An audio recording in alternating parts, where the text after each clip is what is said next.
The Atlanta Falcons made a draft day decision that was widely questioned, but now, it looks like a stroke of genius for reasons no one could have predicted. On draft night, the Falcons executed a bold and controversial trade, sending a future 2026 first-round pick to move back into the first round for Tennessee edge rusher James Pearce Jr. at the time. Most analysts and fans saw it as a significant overpay for a talented but unproven player. The front office, however, saw it as a critical move to add another dynamic piece to a completely rebuilt defensive line. What they couldn't have known was that this aggressive trade would also serve as a shield, protecting them from the contract drama now sweeping across the NFL as training camps approach. The source of this league-wide issue stems from the second round of the draft. The first two players selected in that round, Carson Schwiesing of the Browns and Jaden Higgins of the Texans, both signed fully guaranteed contracts. This set a new, expensive precedent, creating a ripple effect that has stalled negotiations for nearly every other second-round pick. The most notable example is Chargers receiver Tre Harris, who is now holding out, demanding his own fully guaranteed deal, a power play rarely seen from a player drafted outside the first round. This is where Atlanta's draft night gamble pays off in an unexpected way. The Falcons avoided this entire headache because they traded their second-round pick to the Los Angeles Rams as part of the package to acquire James Pearce Jr.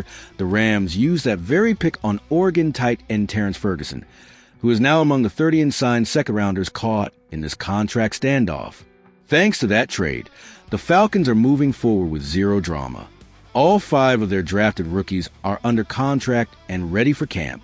Analytically, this is a massive, albeit accidental, win for general manager Terry Fontenot. While preventing a contract holdout wasn't the primary motivation for the trade, it's an incredibly valuable consequence. While teams like the Chargers and the Bengals, who are dealing with their own frustrating situation with top pick Shamar Stewart, are managing distractions, the Falcons can maintain complete focus. They can dedicate all their energy to integrating their new talent, building chemistry, and preparing for the season ahead without the background noise of contract disputes.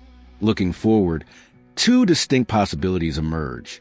In the short term, the Falcons enter the preseason with a clear advantage: a settled, focused locker room. This stability is priceless for a team looking to make a significant leap this season. However, the long-term success of this narrative still hinges entirely on James Pearce Jr. He must now prove on the field that he was worth not just the 26th overall pick, but also a valuable future first-rounder. The pressure is on him to become the defensive cornerstone Atlanta envisioned. So, what's your take on this?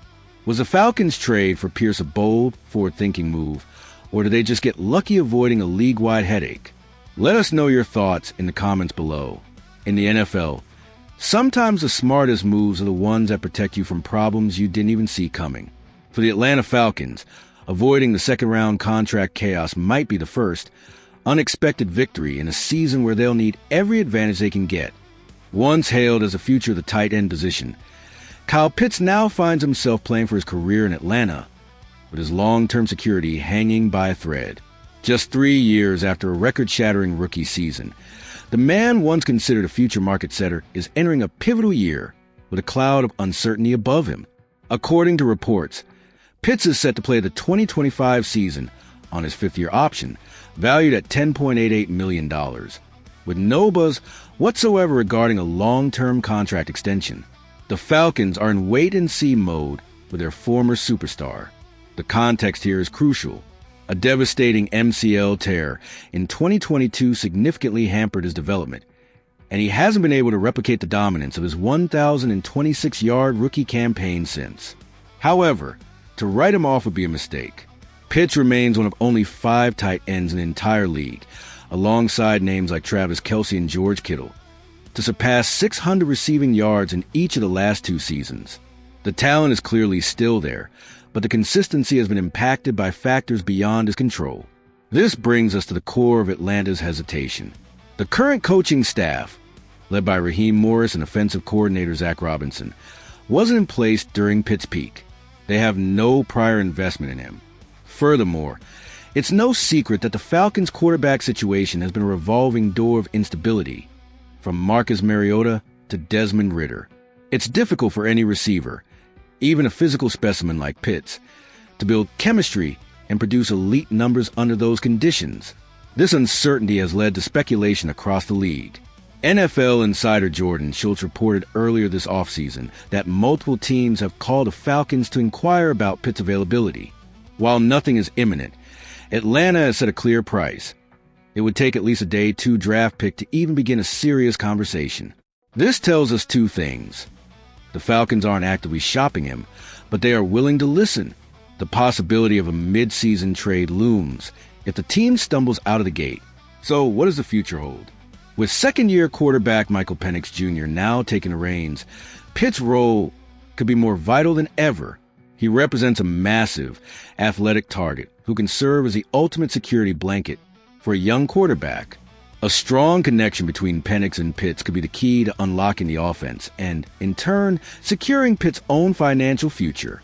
If he delivers a monster season, the Falcons could use the franchise tag on him in 2026, a move that would pay him around $14 million, a potential bargain for a 25-year-old elite tight end. Is Atlanta making a mistake by not locking Pitts down now? Or is this high-stakes prove you're the right call for both sides? Let us know what you think in the comments. The talent that made Kyle Pitts a generational prospect is undeniable. But in the unforgiving business of the NFL, potential has a shelf life. This season isn't just about statistics. It's about Kyle Pitts reminding the league and his own front office that he is still the cornerstone he was drafted to be.